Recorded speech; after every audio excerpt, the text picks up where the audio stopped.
Agora entrou.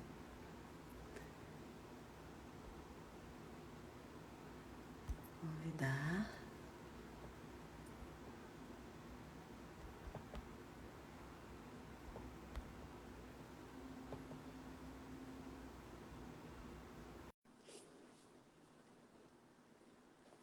Boa noite.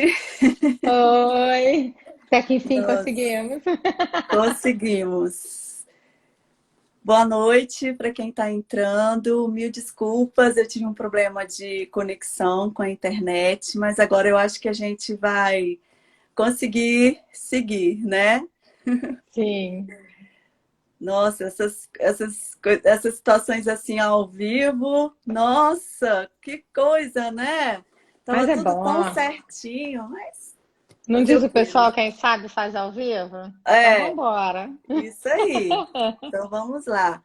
Boa noite para quem está entrando. Sejam muito bem-vindos.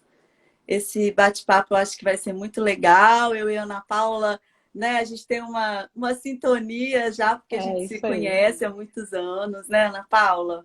Sim. Não vamos falar quantos não que entrega. Não, detalhe. Isso aí é Não, e assim, a ó, gente trabalha bem junto. detalhe sem importância. Então, vamos lá. O que você acha? A gente espera mais um pouquinho ou a gente já pode começar a Vamos conversar? batendo papo e aí qualquer coisa, se o pessoal for demorando a entrar, a gente dá uma resumida e volta. Tá. Então tá jóia. Vamos lá ver quem é que está entrando aí. Isso. Que bom. Bom, né? Ver as pessoas. Isso aí. Conta pra Na- gente, Fernanda, por que que a gente está fazendo essa live hoje? Então, gente, nós estamos na Semana Mundial das Imunodeficiências Primárias. As imunodeficiências primárias, hoje, elas são chamadas de erro inato da imunidade. E você sabia, Ana Paula, mais de 6 milhões de pessoas no mundo têm algum tipo de erro inato de imunidade. São mais de 400 doenças que podem ocorrer. E por que acontece isso, né? Por que acontece o erro inato da imunidade? É um defeito genético e esse defeito genético vai atingir o nosso sistema imunológico. O nosso sistema imunológico é quem faz a defesa do nosso organismo. Então, essa alteração genética, ela pode levar à ausência de produção ou até uma quantidade de produção muito pequena de componentes do nosso sistema imunológico, que eu vou chamar aqui de nossos soldados, né? Os nossos soldados de defesa. Quando acontece isso, os nossos soldados de defesa estão deficientes em quantidade ou algumas vezes eles não funcionam bem, né? Ele tem uma quantidade razoável, mas ele não funciona bem. Em consequência disso, nós estaremos desprotegidos. E por causa de não estarmos protegidos, vai facilitar muito que a gente tenha muita infecção, ou então infecções graves, ou então aquela infecção que é difícil de tratar.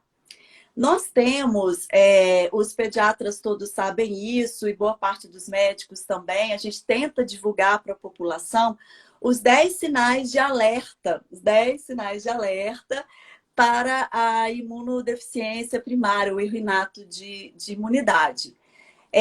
Dentre esses sinais, boa parte deles é justamente em relação às infecções. Por exemplo, uma infecção que precisa de ser tratada com antibiótico venoso, uma infecção grave, se seu filho teve 2 pneumonias no último ano, se seu filho teve 4 otites no último ano, se tem alguma infecção que você demora mais que 2 meses para tratar com antibiótico, se tem, por exemplo, alguma reação vacinal, a BCG, por exemplo, que depois a gente vai comentar melhor, se tem cândida, né, a Conhecido como monilíase, né, que o sapinho, pessoal né? fala, o sapinho, por mais de 2 meses, e por aí vai. São várias infecções exatamente por estarmos desprotegidos. E essas doenças, como eu falei, são mais de 400 tipos, elas podem variar de leves até graves a ponto de levar ao óbito, e é por isso que todo ano tem essa semana, né, de abril, que a gente divulga ao máximo, tenta conscientizar a população sobre os erros inatos de imunidade.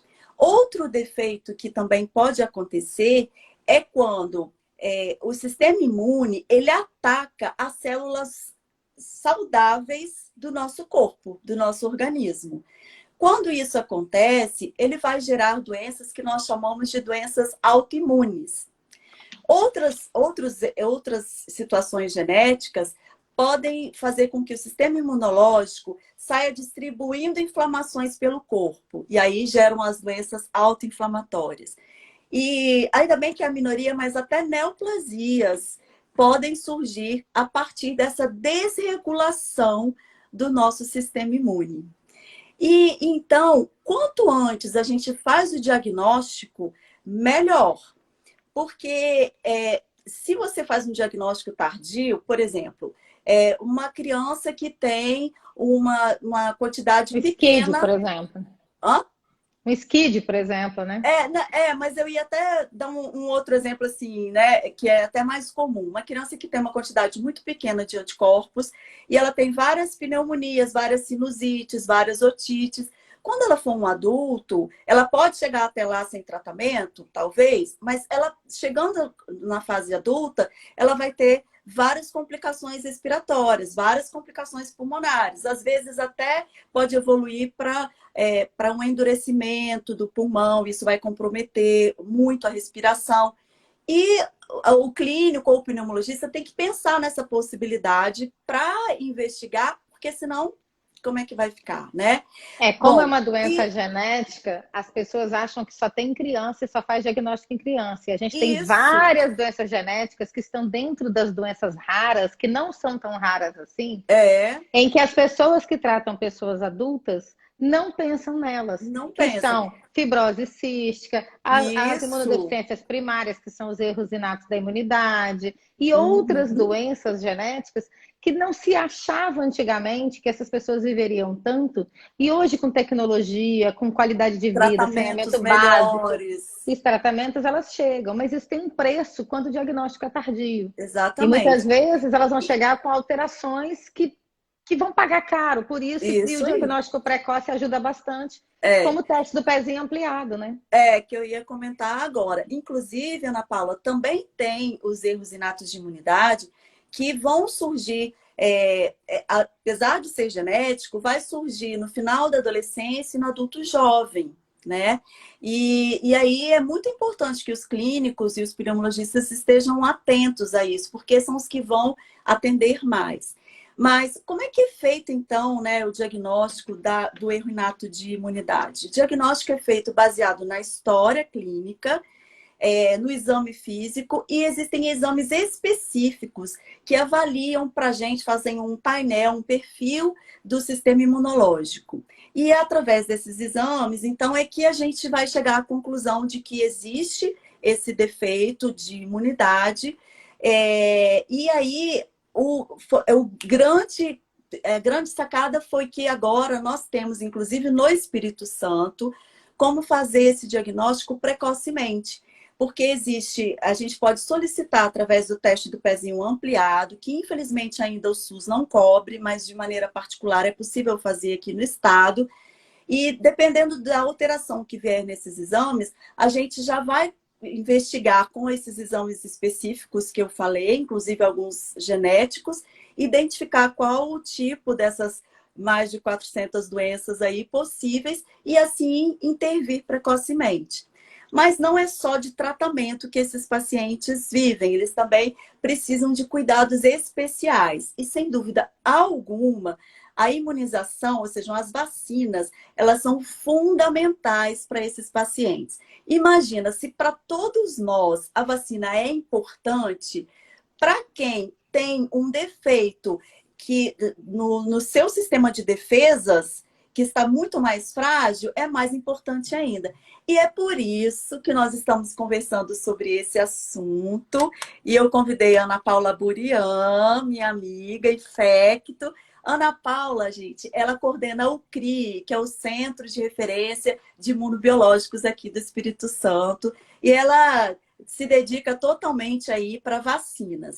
Então, eu vou pedir para ela fazer algumas considerações e depois eu tenho algumas perguntas para fazer para ela, que através dessas perguntas e respostas, te vai esclarecer muitas dúvidas. Mas se você também quiser saber alguma coisa, é só colocar aqui que a gente vai respondendo, tá legal? Vamos lá, Ana. Vale a pena a gente conversar primeiro sobre o que é o teste do pezinho, que não faz parte da prevenção, mas, por exemplo, o teste do pezinho do SUS, Fê, quantas doenças a gente faz o diagnóstico no teste do pezinho do SUS, basicamente, hoje em dia?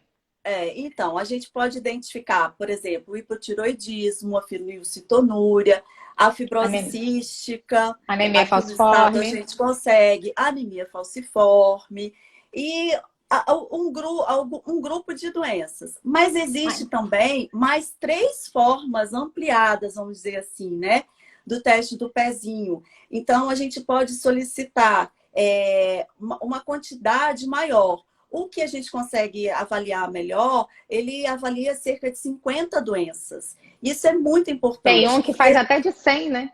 Tem o teste da Exatamente. bochechinha também. Uhum, então. Então, são maneiras da gente fazer uma triagem. O que é uma triagem? A gente vai avaliar se aquilo ali tiver alterado, a chance daquela criança ter aquela doença é muito alta. E aí, então, a gente vai fazer a investigação Exame com os específico. exames específicos para concluir o diagnóstico. No caso do erro inato do metabolismo, do Da erro imunidade. inato de imunidade, inclusive erro inato do metabolismo, a gente também tria pelo teste do pezinho. Mas o erro inato de imunidade, a gente consegue verificar por aí. Isso é importante o pessoal entender, porque tem algumas orientações. Se a criança, se aquela família, aquele núcleo familiar, aquele pai e aquela mãe, já teve uma criança que, por exemplo, foi a óbito por uma reação Morreu importante precocemente, sem saber a de causa. BCG, ou se Isso. teve uma criança que morreu de uma infecção grave, não explicada, que foi um bebê que nasceu bem, que correu tudo bem na gravidez, que correu tudo bem no parto, e aquele bebê morreu antes de 1 ano de idade, e essa mãe Uhum. engravida de novo, é muito importante a gente Que fazer já ou se um saiba estudo antes. daquele bebê que morreu, ou alertar para uma investigação. E aí, Isso se aí. a gente vai pedir um teste ampliado do pezinho, a gente tem que contraindicar, em casos específicos, o BCG Uhum. ao nascimento. Porque não Isso tem aí. sentido eu fazer uma vacina viva e estar investigando um erro de imunidade. É contraproducente. Se eu tenho uma suspeita de um erro de imunidade, alguma alteração genética nessa criança, que eu não poderia fazer a vacina BCG, e aí, por exemplo, o Distrito Federal, Brasília, eles têm feito pesquisas ampliadas de teste do pezinho, é um projeto piloto que tem sido feito no Brasil, em que não estão fazendo de maneira indiscriminada a BCG ao nascimento, mas faz Uhum. uma pesquisa ampliada para diagnósticos precoces de algumas alterações genéticas, inclusive erro inato de imunidade. E aí, depois que pega o resultado do exame, tenta se acelerar esse exame. Depois que pega o resultado do exame, aí se libera a vacina BCG. Lembrando que a hepatite Uhum. B poderia fazer numa boa, sem problema nenhum. É porque a BCG é o bacilo vivo do Mycobacterium bovis para proteger de forma grave de tuberculose. Toda vez que a gente Aproveitando, pega... Fala. aproveitando que você falou isso, então, os pacientes que têm deficiência imunológica, né, deficiência das defesas, eles precisam ser vacinados. Mas eles são pacientes especiais. Então, que vacinas eles não podem tomar? Geralmente são as vacinas vivas, de maneira geral, assim, o que a gente pensa? Todo mundo que tem uma baixa de defesa, ela não pode receber nenhuma vacina viva. Aquela vacina que o vírus ou a bactéria estão vivos e enfraquecidos, se você tem um sistema imunológico que funciona muito bem, essa vacina, em tese, ela não oferece nenhum risco para você. Mas se você tem Ah, uma suspeita de uma alteração de imunidade genética ou se toma alguma medicação que baixa a imunidade, e aí a gente tem uhum. alguns bebês que serão expostos a isso, por exemplo, uma gestante que tem uma doença autoimune e usa algum MAB, ou tem doença de Crohn e faz algum tratamento imunossupressor. E aí esse bebê, por exemplo, ele tem que passar, essa gestante tem que passar por uma consulta de orientação vacinal e a gente faz uma cartinha para a maternidade para contraindicar vacinas vivas. Muitas vezes esse bebê não vai poder tomar nem rotavírus, dependendo da alteração que ele tiver. Então, quais são as vacinas vivas? BCG, rotavírus, polio gotinha, tríplice viral, sarampo, cachumba e rubéola, tetraviral, sarampo, cachumba, rubéola e varicela, a vacina de varicela, febre amarela e dengue. A dengue é feita no privado, acima de 9 anos, de 9 a 45. Então, essas vacinas são vacinas vivas. Agora, toda deficiência de imunidade é contraindicado todas essas vacinas? Não. Depende do setor, onde depende o do problema de imunidade. componente do sistema imunológico, ou seja, como eu falei lá no início, depende de qual soldado faz aquele tipo de defesa, e se a deficiência for daquele grupo de soldados ali, é contraindicado.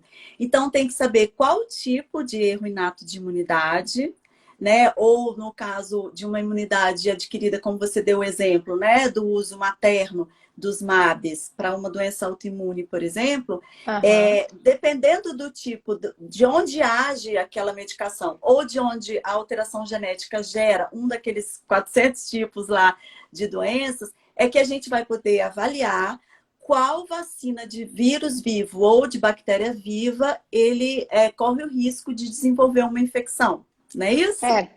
E tem algumas imunodeficiências que elas são temporárias. E que à medida que a Transitórias criança vai da crescendo, infância, por exemplo. ela vai crescendo, isso vai podendo ser... ter uma melhora disso aí, a gente poder liberar as vacinas posteriormente. Então, assim, é muito comum a gente receber uma mãe com laudo assim, criança com deficiência de imunidade. E aí, quando você vai conversar com essa mãe, nunca houve uma investigação de deficiência de imunidade. Sim. Ela simplesmente tem uma otite de repetição, então nem sabe se de Nunca fato foi investigado, avaliado. avaliado. Não. Às vezes uma otite, uma infecção de garganta de repetição. Não, ele adoece muito e ele não tem uma imunidade boa. Mas as pessoas precisam entender que tem vários tipos diferentes de doenças de imunidade que alteram a imunidade e que algumas vão ser desde uma criança que, se não fizer um transplante de medula óssea o mais rápido possível, ela morre, que é o SCID, que é a forma mais grave, até crianças que vão usar algum medicamento, tipo uma imunoglobulina standard venosa, e vai sair tranquilo, e ela vai se desenvolver bem, vai crescer bem, não e vai ter tantas infecções assim, porque isso vai estar sendo muito bem acompanhado.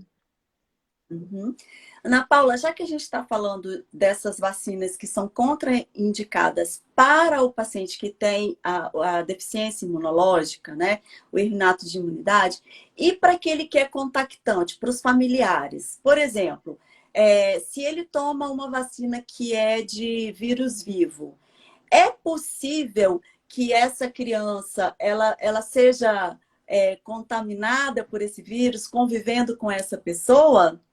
Depende do tipo da vacina. Algumas vacinas podem provocar o que a gente chama de viremia. E esse vírus, ele se multiplicar no meu organismo saudável para induzir uma resposta. Mas essa viremia não ser infectante para outras pessoas.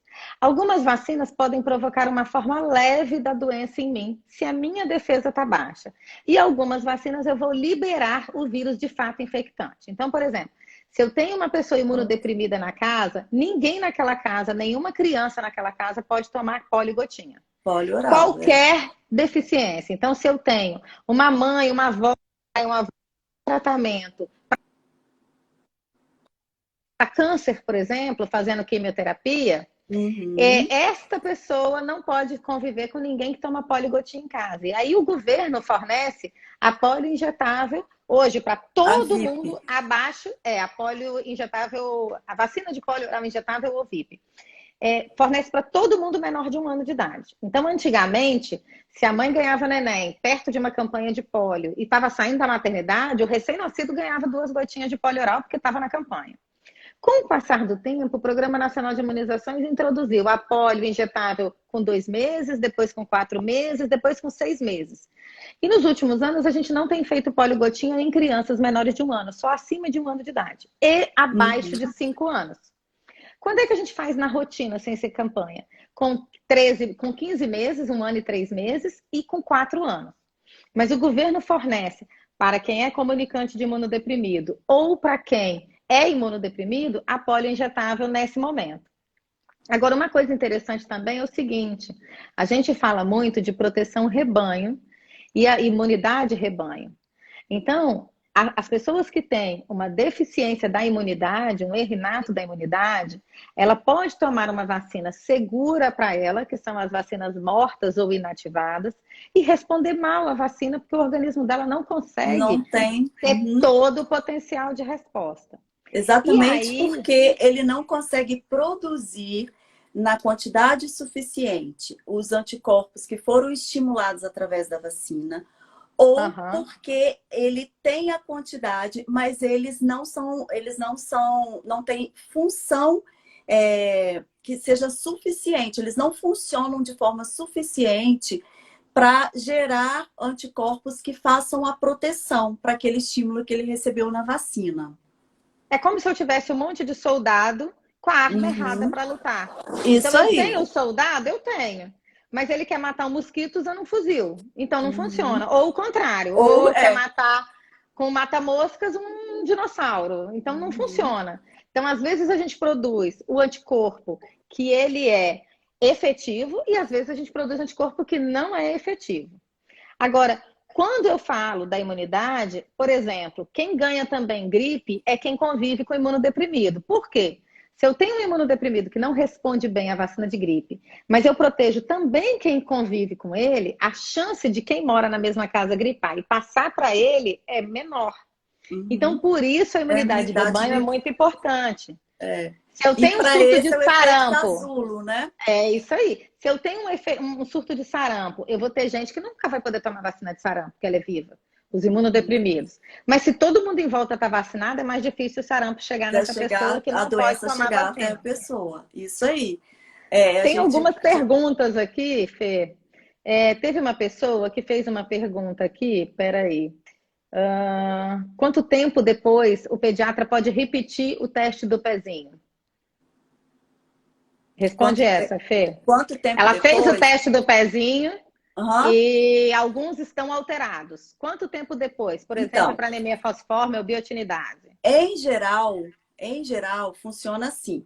Se o seu exame veio alterado, o próprio local que te entrega o exame, ele já vai te orientar a repetir esse exame.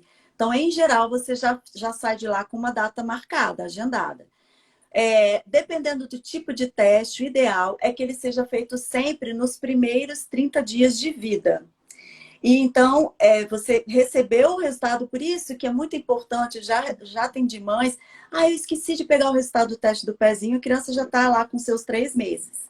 Então, é por isso que é importante você pegar o resultado, e se tiver alguma alteração, você já vai agendar para fazer logo.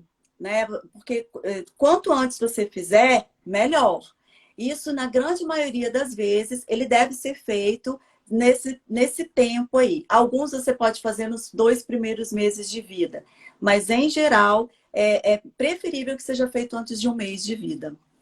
Tem uma outra pergunta aqui em relação à BCG, porque a gente estava comentando antes que reação à vacina BCG é muito importante que seja investigado se aquela criança tem uma imunodeficiência ou não. E uma mãe perguntou o contrário, quando a marquinha da BCG não aparece? Então, vamos lá. Toda criança que tem reação a BCG tem uma alteração de imunidade? Não. Mas toda criança que tem uma reação a BCG tem que ser investigada para uma alteração de imunidade. E aí a gente tem um protocolo a ser seguido de alguns exames. Então, não é só hemograma. Tem uma sequência de exames que você vai pedindo e você vai aprofundando essa investigação de acordo com a evolução da criança. Algumas crianças vão precisar tomar alguma medicação. Então, tem criança que precisa usar só isoniazida, tem criança que tem que fazer esquema tríplice, aí não é isoniazida, rifampicina e pirimetamina, porque pirimetamina não responde ao BCG, aí é etambutol. Então, tem crianças que têm algumas alterações que a gente só vai acompanhar, porque para a gente entender qual é uma reação errada ou errônea ou diferente, a gente também tem que entender como é que é a reação dentro da normalidade. Sim. Então, se eu conheço a reação dentro da normalidade, se escapa muito, eu sei identificar. Muitas vezes eu só vou acompanhar investigar. de 15 em 15 dias, de 20 em 20 dias, e essa mensuração dessa lesão precisa ser feita com fita métrica, a gente tem que documentar com foto, existe todo um processo para a gente acompanhar. Isso aí. E aí, se esses exames, se essa criança não evolui bem, eu vou colhendo mais e mais exames para identificar as imunodeficiências mais raras. Agora, quando antigamente a gente fazia vacina BCG quando nascia, depois quando entrava na idade escolar a gente repetia, e a gente percebeu que a idade escolar não fazia grande diferença, que o objetivo da vacina é evitar a forma grave, e aí essa forma grave é menor de 4 anos de idade.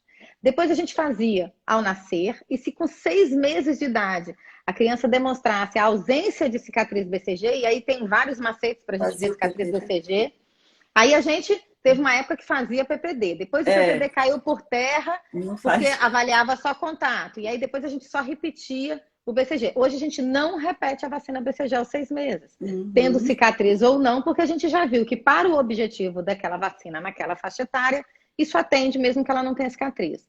É uma só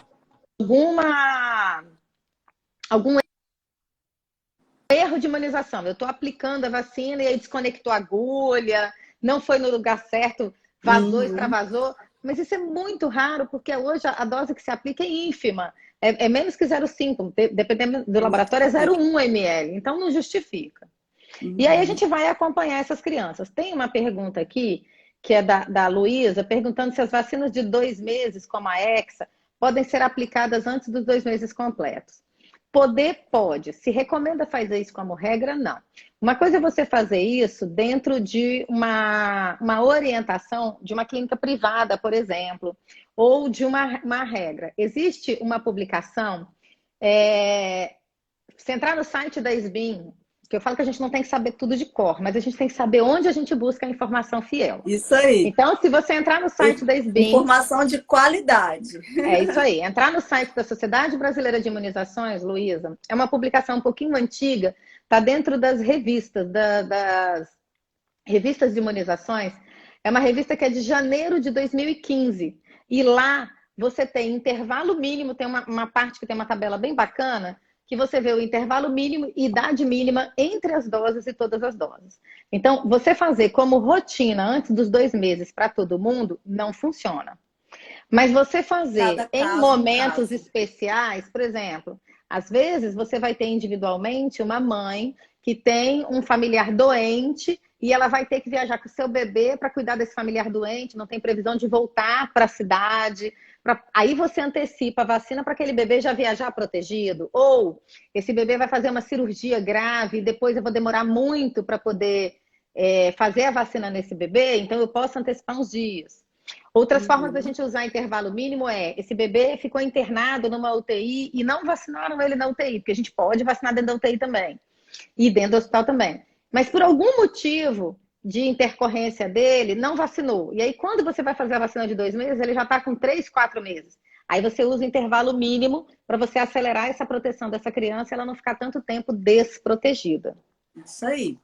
Ana Paula, e aí a gente estava falando, né, das vacinas que são contraindicadas, mas eu gostaria que você me dissesse o seguinte, porque a gente sabe que existem vacinas que elas devem ser feitas para os pacientes que têm imunodeficiência, né? E quais são, então, essas vacinas? Assim, o que não pode faltar?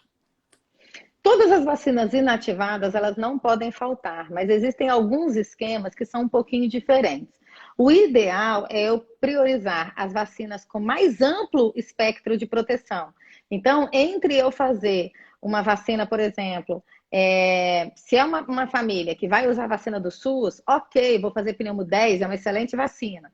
Mas ao invés dela fazer o esquema 2+1, que é o que a gente faz nas crianças saudáveis, que é com 2 meses, 4 meses e com 12 meses a 15 meses, esta criança precisa da terceira dose aos 6 meses, porque ela é muito de risco para pneumococo. Então, ela precisa dessa dose. E aí, depois de 2 anos, ela ganha uma pneumo 23, por exemplo. Se essa criança tem condição de fazer uma vacina de mais amplo espectro e proteção, ela pode tomar pneumo 3 no privado. Da mesma forma, a meningo C com a CWY.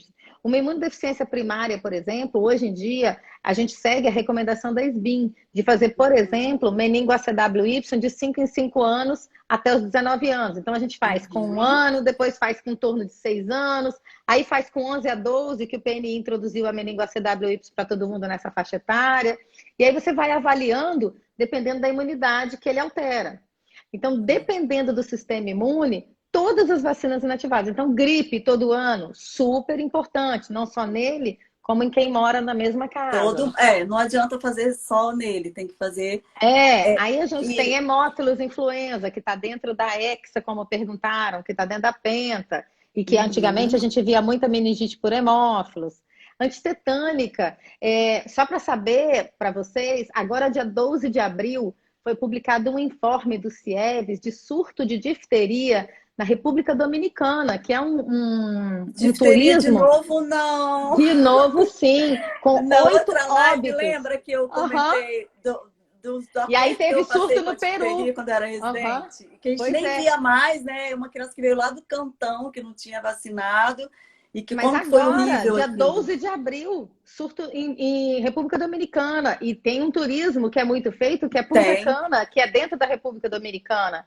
E está tendo surto de difteria lá com óbito, inclusive, de criança e óbito de adulto.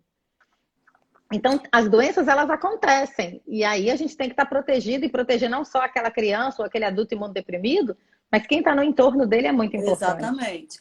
E o que eu ia comentar também é o seguinte, que para quem não sabe, o calendário vacinal, ele existe um calendário vacinal que é feito para criança saudável, outro para o prematuro, outro para o adolescente, outro para o adulto, outro para o idoso, e existe também o dos pacientes que são imunodeprimidos. Então, eles têm vacinas que, para eles, exatamente pelo fato de eles terem essa deficiência na defesa, tem algumas vacinas que eles precisam ser vacinados.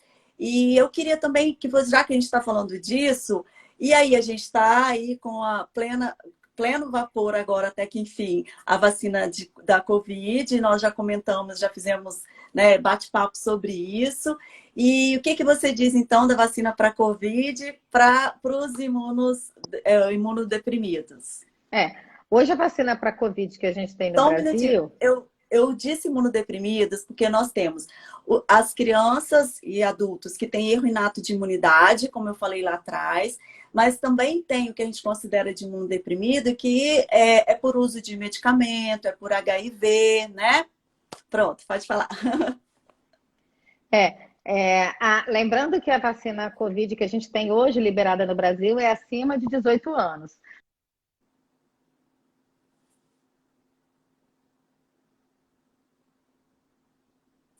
Ana. Ih, parece que desconectou você aí, Ana.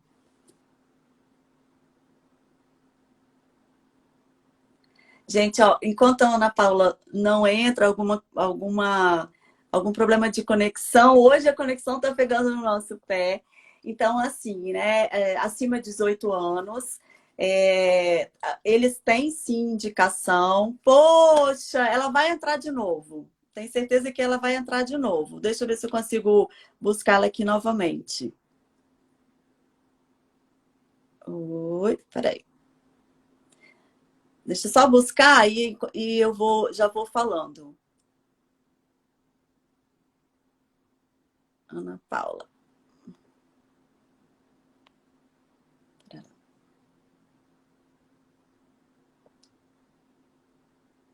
Isso, vamos ver se ela consegue entrar aí. Ué, é algum problema de conexão lá. Ai, que bom. Caiu. Internet. Coisas então, da olha internet. Só, como é que a gente está? Então, a gente estava falando da vacina Covid, né? Então, a gente hoje tem a vacina Coronavac e a vacina Covishield, que agora o pessoal fala assim, mas eu tomei a Oxford e agora o nome é Covishield. É a mesma vacina? É a mesma vacina. E aí a gente tem a vacina da Coronavac, a vacina Covishield da Oxford AstraZeneca, que são vacinas que não tem nada vivo dentro de nenhuma das duas vacinas, e elas são liberadas acima de 18 anos. Está chegando a da Pfizer, que a gente ainda não sabe quais vão ser os critérios que o Programa Nacional de Imunizações vai liberar essa vacina e que pode ser usada a partir dos 16 anos de idade. Então, hoje, a gente não tem uma vacina para Covid para os pequenos, mas tem várias em estudo. Então, a gente sabe que a Pfizer está para publicar um estudo acima de 12 anos, a gente sabe que a vacina Oxford e a Coronavac também estão em estudo para idades menores. Então, a gente acredita que vai vir novas vacinas aí para utilizar nesses pacientes. Existe contraindicação apenas de fazer vacina Covid 14 dias antes e 14 dias depois com outras vacinas. Então, a gente faz a aplicação só da vacina Covid hoje, 14 dias para trás não tomei nenhuma, 14 dias para frente não tomo nenhuma outra. E a gente tem que entender o intervalo delas. Então, a Coronavac, a primeira para a segunda dose, o intervalo é de 4 semanas. A vacina Oxford AstraZeneca ou Covishield são 12 semanas. O que está se discutindo muito é que vai começar agora a gente vacinar os crônicos menores de 60 anos. Então, a gente estava vacinando os crônicos desde o início, só que eram acima de 60 anos. Porque é difícil você ter uma pessoa com 80, com 70, que não tenha nenhuma outra comorbidade. Sim. Em relação à medicação imunossupressora, por exemplo, e vacina Covid, depende qual imunossupressor que a pessoa toma. Se essa pessoa está em quimioterapia, por exemplo, quimioterapia você faz de 21 em 21 dias. Então, esse ciclo não dá intervalo para você contraindicar, e não tem jeito. Aí você corre o risco de uma resposta menor daquela vacina, mas é melhor do que resposta nenhuma porque não tomou a vacina.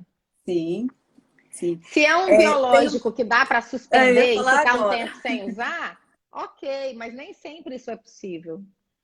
E não vai deixar de fazer a vacina e nem imunobiológico por conta disso. Exatamente. Eu vou... não sei exatamente o dia, mas lá no Instagram da Pneumo ES, que é da pneumologia, da Sociedade de Pneumologia brasileira, mas daqui do estado, eu vou fazer uns comentários, né? E aí eu estava estudando, então eu fiquei muito feliz, porque agora no dia 12, o CDC, o Centro de Controle e Prevenção de Doenças americano, junto com a Academia Americana de Pediatria, eles publicaram um balanço, né, da Covid, como é que foi esse tempo todo da Covid. E uma das notícias que eles deram para a gente é que no final do ano, ou seja, no último trimestre até o primeiro trimestre do próximo ano, as crianças americanas já estarão vacinadas. É ótima notícia, apesar de ser lá, porque é lá, mas vai chegar aqui também, né? Então, sim, não vai demorar tanto, né? Sim, não, os estudos estão em pleno andamento e isso é muito bom, né? A Ivana está perguntando sobre a azatioprina. A azatioprina, ela tem que dar um intervalo de suspensão da azatioprina para fazer vacina viva, que não é o caso de vacina Covid, de 3 meses. Então, eu paro a azatioprina, só 3 meses depois eu posso tomar a vacina de febre amarela, de sarampo, as vacinas vivas. Mas para vacina Covid ou para gripe, pode tomar usando a azatioprina sem problema nenhum. Exatamente, porque é uma imunossupressão terapêutica, né? Nenhuma das vacinas que foram até agora aprovadas pelos órgãos competentes, como a Anvisa aqui no Brasil, por exemplo, nenhuma delas contém o vírus vivo. Então, dentro da vacina Covid. Isso. Aí a gente pode falar um pouquinho de uma polêmica que está tendo sobre trombose e vacina de Covid. Da Oxford AstraZeneca. A gente já pulou do campeonato de imunidade pro... Não, só para dar uma passada, porque claro. a gente tem visto pessoas se recusando a tomar vacina, querendo escolher a vacina. E aí tem gente que já tomou uma dose e não quer continuar o esquema. O que a gente tem que entender disso? Se a gente tivesse vacina sobrando para as pessoas poderem escolher a vacina, teria até um racional em cima disso, ou teria uma falsa justificativa em cima disso. A gente não está recebendo vacina em quantidade para desperdiçar dose ou para a pessoa adiar. Eu não escolhi a minha vacina, Fernanda não escolheu a vacina dela. Quando chegou o dia, exatamente. Não escolhemos a vacina dos nossos pais. Quando chegou no dia, levantamos a blusa e tomamos a vacina. Quando a gente avalia Graças a Deus. trombose, e Chorei de ainda deu emoção. emoção, é isso aí. Quando a gente avalia trombose, por exemplo, por uso de anticoncepcional é maior. Quando a gente avalia trombose, por exemplo, por uso de cigarro é maior.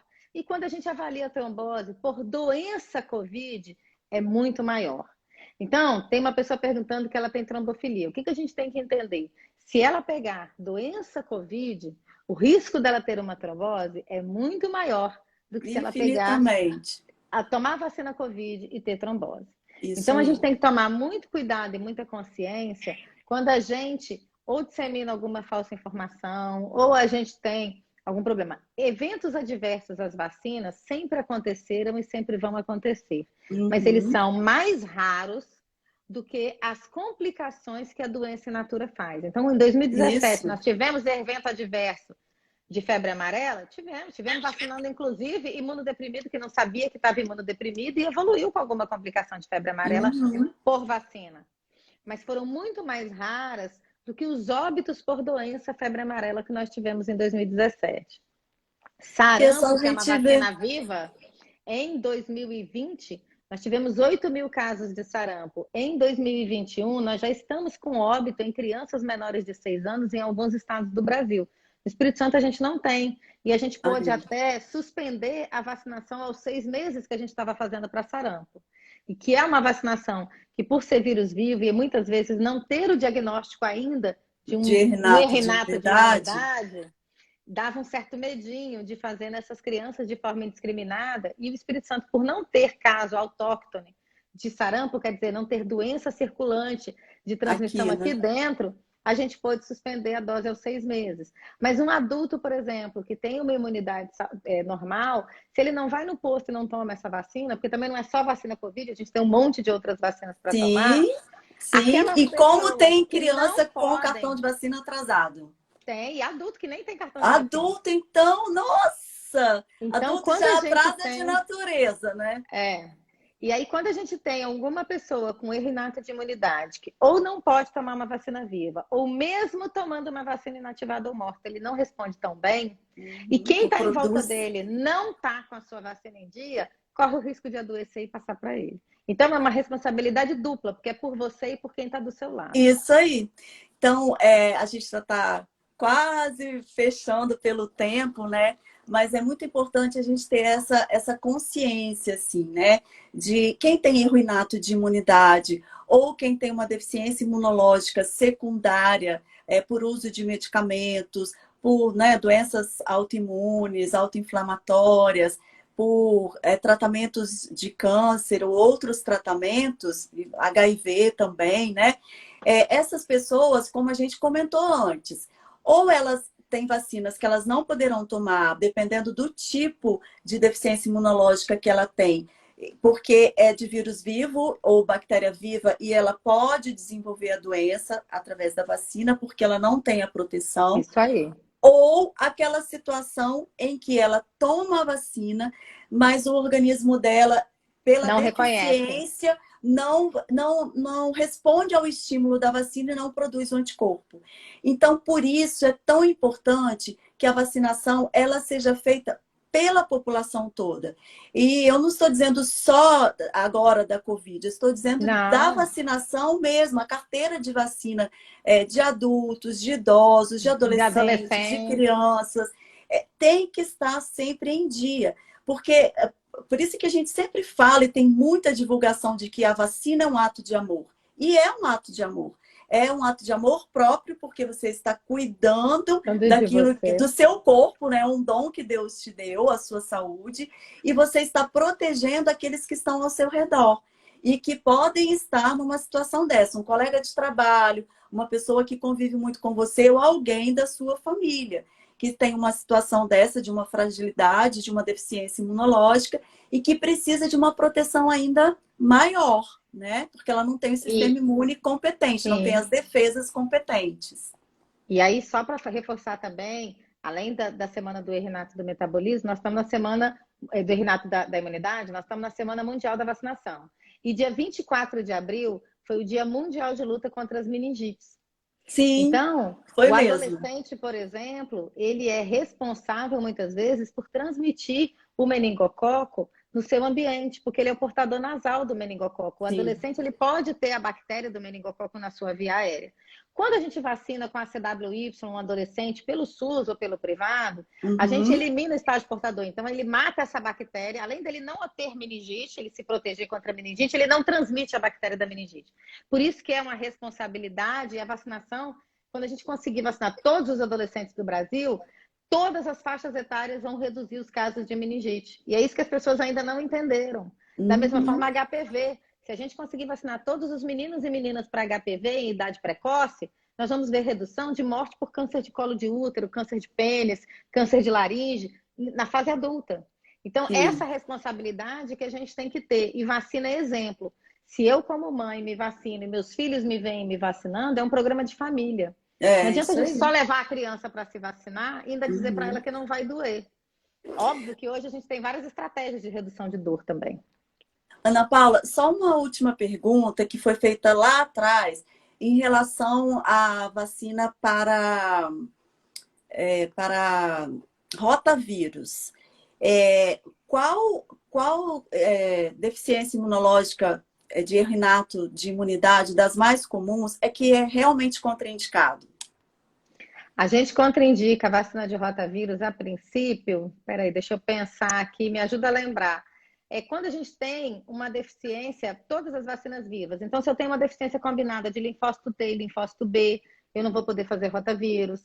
Em algumas situações, eu vou adiar a vacina de rotavírus. Em outras, eu vou poder fazer, mas eu vou só observar. Então, por exemplo, na grande maioria, o SCID, que é a deficiência imunológica mais Combinada, grave que né? a gente tem, e as deficiências combinadas de resposta imunicelular e humoral, linfócito T, linfócito B, eu vou precisar suspender essas vacinas, principalmente quando eu tenho defeito de complemento. Mas são doenças muito específicas, e antes de suspender a vacina, a gente tem que lembrar que ela pode ser adiada. Então, eu tenho idade máxima para fazer rotavírus, que é até menor de 3 meses e 15 dias.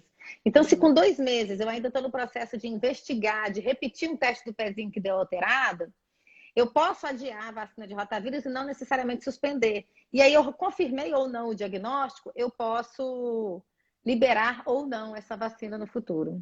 Uhum. E também tem uma situação, por exemplo, a gama-globulinemia, é quando não Sim, produz os anticorpos, apesar de ser do sistema humoral, que a gente chama, né? Nesse caso, a gente tenta adiar também até estabilizar mais a criança, dependendo da situação que ela se encontra. Tem uma perguntinha aqui, acho que é PLV, deve ser em a relação à alergia à PLV, proteína do leite de vaca. Não tem contraindicação nenhuma. A única para coisa é que rotavírus. um efeito colateral da rotavírus é que pode haver sangramento nas fezes. Isso pode até confundir a pessoa achar que a criança está fazendo alergia à proteína do leite de vaca e não A é. idade coincide, né? A idade coincide muito. Agora, é claro que se a criança está com sangramento que não está bem controlado ainda por causa da PLV, você espera um pouquinho controlar, porque são dias, e aí depois você Adia. faz. Mas não existe É, contraindicação em nenhuma. APLV só tem uma observação, que é vacina tríplice viral do laboratório Serum Índia, ela tem proteína do leite. Então, numa criança, Para mesmo que ela IgM, está se vacinando, então numa criança que tem alergia à proteína do leite de vaca, mesmo que ela vá se vacinar apenas pelo SUS, pode ser feita uma cartinha do pediatra para a Coordenação Municipal de Imunizações e trocar a vacina e fazer de outro laboratório. mas não é toda alergia a leite de vaca. É Não, aquela que faz anafilaxia, que é diferente, exatamente. por IgM imediato. Bom, Ana Paula, eu acho que a gente já passou aí de uma hora, né? Eu gostaria de agradecer a todos que participaram aqui com a gente. Espero que vocês possam passar essas orientações para outras pessoas, porque são orientações baseadas em evidências científicas. Tudo que nós falamos aqui não são opiniões nossas, né? Não. Nós estudamos para falar isso.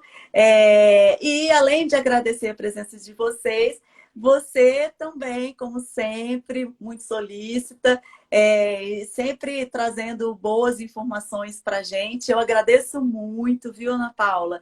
É muito bom poder ter Obrigada a alguém você pelo assim para a convite. gente conversar sobre tudo isso. Obrigada. E Marusca, foi o que eu falei, que é a vacina da Serum Índia. Beijo grande a todos. Um beijo, gente. Ó, se ficar mais alguma dúvida, pode colocar lá para gente, Que a gente que responde. a gente vai respondendo, tá bom? Eu e a Ana Paula, a gente vai respondendo. Um beijo grande. Boa noite. Até a Beijo, próxima. tchau.